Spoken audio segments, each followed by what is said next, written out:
Paul eut une vision, un Macédonien lui apparut, debout, qui lui faisait cette demande. Passe en Macédoine et viens à notre secours.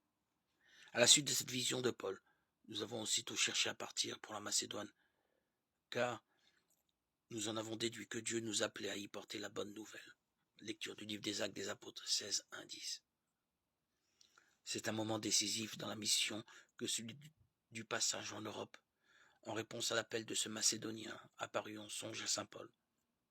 L'apôtre, jusque-là, ne s'était aventuré qu'en terrain connu, sur la route de cet Asie mineure dont Tars, sa patrie d'origine, était l'une des principales cités. Nous touchons là l'une des grandes caractéristiques de la mission chrétienne. Il y a bien une volonté des disciples d'aller porter la bonne nouvelle du salut à ceux qui ne la connaissent pas.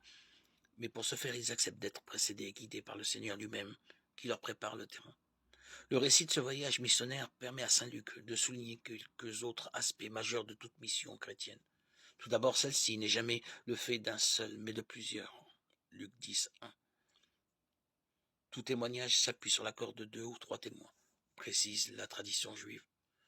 D'autre part, la mission trouve son sens dans l'urgence de venir au secours de ceux à qui il s'agit de porter une parole qui n'est rien d'autre que la bonne nouvelle.